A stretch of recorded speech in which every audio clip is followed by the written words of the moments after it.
Hey, this is me, Marvin. I just finished watching Meet Me in St. Louis, which is a movie I've been trying to watch probably for the past, I would say 2 months. Initially I had seen the movie in the library, and I grabbed it. Wait, did I grab it? And I watch it? Maybe I saw it and I was like, okay, I had to come back for it. I'm not sure if I rented it and then I just didn't watch it, or if I think what happened was I saw it. Yeah, I saw it and I was like, okay, whatever. And I tried to go back for it, and it wasn't there. And then I could have watched it, but I had to pay $2 to Amazon if I wanted to watch it. And I was like, I'll wait. And I wait. And so the movie itself is probably a movie I'm gonna have to watch it a couple times. Where I'm like, ooh, really like it, but it was okay. I mean, it's a decent movie. I probably give it a 7 out of 10 stars. I think it's a decent movie. Strong movie, and Judy Garland, she is the star, but I mean, she kind of shares it with everybody else. So, and she does a lot of singing too. Um, One of the things that kind of ruined the movie for me though were the kids. I did not like the two little girls. They were just kind of annoying. They were like chunks of the movie where it was like based on them, or they had their parts. I kind of wish their parts would be sped up so that way I go back to Judy Garland or one of the adult characters. The kids were just annoying to me. Um, they kind of dragged the movie down for me. So that's why I lost, 2.5 stars right there. And like for each one for each kid, and they just another half because it just was so annoying. But yeah, I just found myself kind of every time they would come on the scene, I'd be like, okay, let's hurry up and get through this thing. I'll run to see the adult character. I like the adult characters in the movie a whole lot more. Um, and basically, the movie is really about this family, and really nothing too crazy. Just this family, they live in St. Louis, and the father's gone a lot of time because he works. This is the only guy that works to support the whole family, and the girls are kind of like in this kind of middle zone where one girl's lusting after this dude who just moved into a house next door who hasn't even noticed her, and then her older sister, I'm assuming, she, yeah, she's her older sister. She's talking to this guy, but he hasn't proposed marriage yet, even though it's something they should be at that point where he should be talking about that, but he hasn't brought it up yet.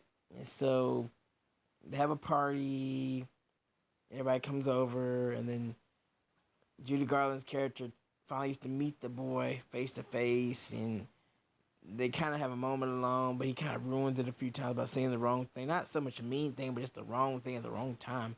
And and then eventually after that, this Halloween happens, and there's this little scaffold with because the kids go out for Halloween, and then at some point one of the kids gets hurt, and the kids blames the guy that Judy Garland's character is lusting after. So she's kind of shocked by that. She actually goes over and tries to beat him up and whatnot, and then to find out the little girl lied, and it wasn't the guy that beat her up.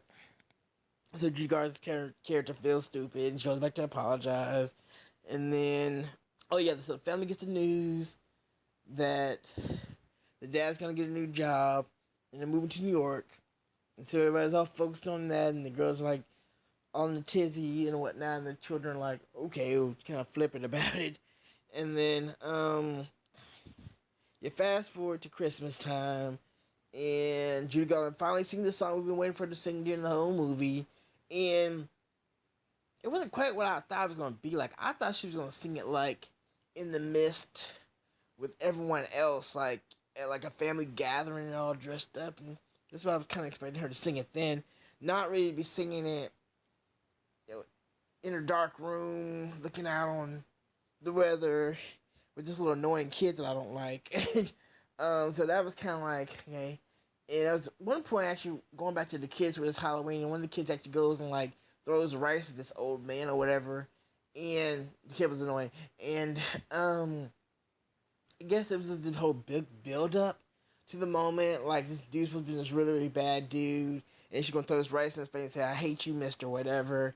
And it happens, but it's kind of really anticlimactic. It's like, okay, it happens, and we wait and wait, and she comes face to face with the dude. You think something really, really like action packed gonna happen or something crazy is gonna happen, and it doesn't. And you're just kind of like, oh, and that was kind of that.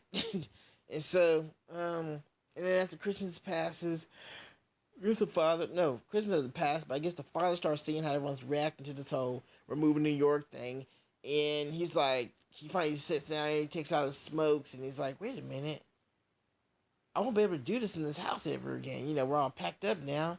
So what's gonna happen now? And he realizes that he now has to change his mind and he's gonna stay. And that's how, it's pretty much going towards a fairy tale ending, which is, they're gonna stay, and then all of a sudden the guy that the one sister's been waiting on to propose marriage for like a year, he finally walks out of nowhere and says, "Okay, I'm gonna marry you and I love you," just out of no freaking nowhere, literally.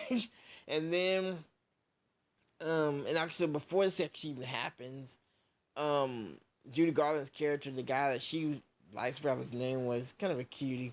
Guy next door looked definitely. He proposed marriage to her like before this conversation, before she even sings the whole "Have Yourself a Merry Little Christmas" thing and whatever. But she decided to keep it a secret. She didn't want to tell anybody about it yet, and um, so that's that. And then eventually, fast forward to spring when everything's calmed down. They decide they're gonna stay, and girls are about to get married. Girls are about to get married, and they're all gonna go out to the fair because actually they've been talking about the fair off and on throughout the movie. And the funny part is, you would think the way they pictured the on the box cover or whatever for this movie, the poster, it looks like it's gonna be taking place in the fair. Like at some point, I had the impression that a chunk of the movie or a part of it, like an actual good part of the movie, is gonna actually take place in the fair itself. But actually, the fair doesn't actually even happen to the very end of the movie, and even when it does happen, it's only for like, I think, literally 5 minutes. And you're like, so we've been singing about this fair, talking about this fair, like, off and on throughout the movie. You've been giving us like these little teasers and whatnot, and because they're basically waiting for this big fair, because all this news about this new fair coming down, it's gonna be like, $500 or $50 million for it to be made or whatever in St. Louis, and it was all excited about it, and there's all this excitement about this fair coming to town, and come to find out later on, then there's all this,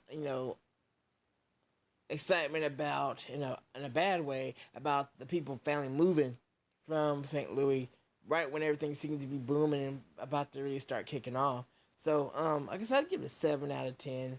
But it's a good movie, well shot, and man, do they use filters like nobody's business.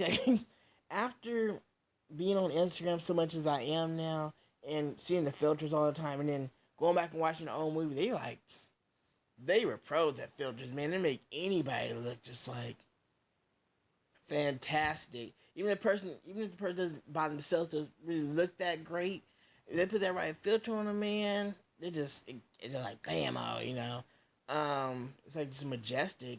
And so I learned one thing about Instagram, just playing with those filters, man. Seriously, filters can make and break a person's appearance, like no lying. And when you watch a movie with someone and you're like, oh, yeah, they put the right shading and light on them, they look great. But then you see them in other stuff, you're just like, I don't like the way they look.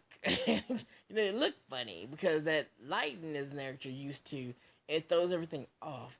And so, I think that's kind of what I want to say. So, 7 out of 10. Would I watch it again? I wouldn't rush to watch it again. I'll probably watch it again like in a year or two from now. But I wasn't just like crazy. But I'm glad I was able to watch it and finally scratch off my list, because apparently it's supposed to be one of those little, classic movies. And so I had to watch it. And yeah, like I said, the kids kind of brought it down for me a lot. That was like that 10, like I said, that's 2 stars away from there and a half. And I liked a lot of the storyline, like with the older sister and stuff. But just the kids really kind of just brought it down for me. And I just wasn't like just like crazy about the movie, you know. And I also wasn't like really a lot of songs that I was just like, oh my gosh, I really like that song. I did like that one song. I remember that one song came from. Ring went to Charlie or whatever it is. That song, I don't know where that song came from. And I do like that song. I like the performance of that song.